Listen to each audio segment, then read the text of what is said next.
मैं प्रभु का धन्यवाद करता हूँ कि परमेश्वर ने मेरे जीवन में आज का ये अवसर दिया कि मैं आपके सम्मुख में आ पाऊँ और परमेश्वर के वचन को प्रचार करने पाऊँ।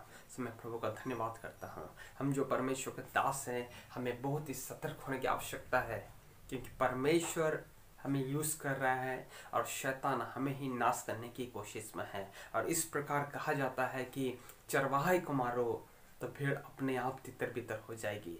ये बात सच है मेरे प्रियो। और वचन भी इस प्रकार कहता है कि जब तो युद्ध करे तब युक्ति के साथ युद्ध करना। विजय बहुत सी मंत्रियों के द्वारा प्राप्त होती है। नीति वचन उसका 24 अध्याय उसका 6 पद में लिखा है, जब तो युद्ध करे तब युक्ति के साथ करना। विजय बहुत से मंत्रियों के द्वारा प्राप्त होती है। मेरे प्रियो, हम भी एक आत्मिक युद्ध में हैं। हम भी उन आत्मिक शक्तियों से लड़ रहे हैं। हम भी उस अंधकार की आत्मिक शक्तियों से लड़ रहे हैं जो आकाश में है। इफिसियों 6:12 पद में इस प्रकार लिखा हुआ है, सो हम जो परमेश्वर का दास हैं, हम हर समय स्टेज के ऊपर में दिखाई देते हैं, लेकिन हमें कुछ बातें जानने की आवश्यकता है। सबसे पहला बात, हमारे जीवन में सलाहकार और आलोचकों की बातें होनी चाहिए और हम उनको जैसे ध्यान से सुने।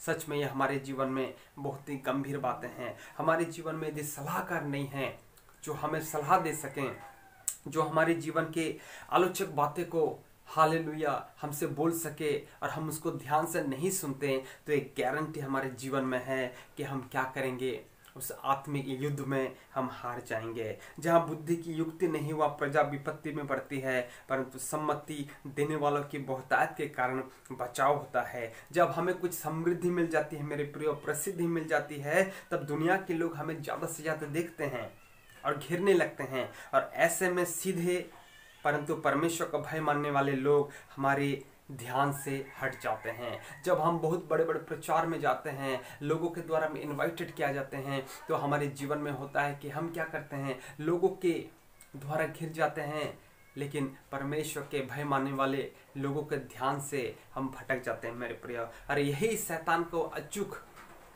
वार होता है जो हमारे जीवन में शैतान करता है। वो सच्चे परमेश्वर के भक्तों को और सच्चे परमेश्वर के दासों को हमारे जीवन से दूर कर देता है और हमारे जीवन में सलाहकार को रहने नहीं देता, जो हमारे जीवन के हर एक अच्छे बातों को, हर एक बुरे बातों को हमें मार्गदर्शन कर सके। और हम धीरे धीरे अपने सेवकाई के द्वारा करने के द्वारा हम जब समझ नहीं पाते, सोच नहीं पाते मेरे प्रियो, हम गिरने लगते हैं। इसलिए हमारे जीवन में सलाहकार या परमेश्वर का दास या पास्टर या एक अच्छा हमें एडवाइस देने वाला एडवाइजर हमारे जीवन में होना अति आवश्यक है। दूसरे क्रम के अगुओं को तैयार करने की आवश्यकता है। हम जो परमेश्वर का दास है, हम हर समय यही सोचते हैं कि मैं जाकर प्रचार करूंगा, मैं जाकर हिल करूंगा, मैं जाकर वहां पर गाना गाऊंगा। हमारे जीवन में कहीं ना कहीं यही बात आता है कि मैं ही सब कुछ कर देता हूं। लेकिन मेरे प्रियो, परमेश्वर का वचन हमें सिखाता है कि हमको सब कुछ नहीं करना है, पर हमें परमेश्वर के कार्य के लिए अपने जैसे अगुओं को तैयार करना है। हम हर जगह नहीं पहुंच सकते, हम हर कार्य को नहीं कर सकते। परमेश्वर जो कार्य हमारे जीवन में करने के लिए हमको नियुक्त किया है, हम वही कार्य को कर सकते हैं। इसलिए हमें चाहिए कि हम सेकंड परमेश्वर के कार्य के लिए हम अपने जैसे अगुओं को तैयार करें, ताकि वे जाकर परमेश्वर का कार्य कर सके।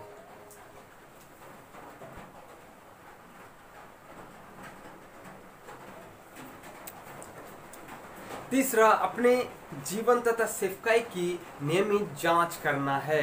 बहुत बार हम परमेश्वर की सेवा में इतने लीन हो जाते हैं, इतने भीतर चले जाते हैं कि हमको सब कुछ लगता है कि मैं जो कुछ भी कर रहा हूँ वो सब अच्छा ही है। लेकिन मेरे प्रिय, हमारे जीवन में यदि हम अपने आप को नहीं जांचते हैं कि प्रभु मैं जो सेवा कर रहा हूँ उसमें क्या गलतियां आ रही है, ओ प्रभु मैं गया था आज मेरे जीवन में क्या प्रॉब्लम हुआ है, आज जो मैं गया था प्रभु ऐसे कौन सी बातों को मैंने कह दिया जो आपकी इच्छा के अनुसार ना थी। जब हम अपने जीवन को नियमित रूप से जांचते नहीं हैं, तो मेरे प्रिय हमारे जीवन में बहुत सारी बातें आने लगती है और हम धीरे धीरे नष्ट की ओर बढ़ने लगते हैं। शैतान के वार से बचने के लिए हमें सबसे पहले कुछ सलाहकारों को अपने जीवन में लाना है।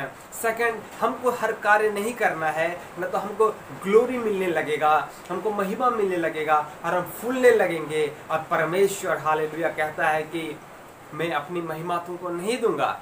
इसलिए हमको सावधान रहने की आवश्यकता है कि हर कार्य को हम ना करें, पर हर कार्य के लिए हम अगुवे को नियुक्त करें। और थर्ड, हम अपने जीवन की नियमित रूप से जांच करें कि मेरे जीवन में कौन सी बातें हैं जो मुझे पाप में गिरा सकती हैं या गिरा रही हैं। जब हम अपने जीवन को इस प्रकार जांचते हैं, हम परमेश्वर के भक्तों को अपने जीवन में लेकर आते हैं, हम अगुवे को तैयार करते हैं मेरे प्रियो, अब हमारे जीवन बहुत अच्छा रहता है। सो परमेश्वर इस वचन का द्वारा आशीष दे कि आज के वचन के द्वारा आप अपने जीवन को जांचने पाए और सही अगुवों को अपने जीवन में लाने पाए और परमेश्वर के कार्य के लिए आप अगुवों को तैयार भी करने पाए। परमेश्वर आपको बहुत आशीष दे। God bless.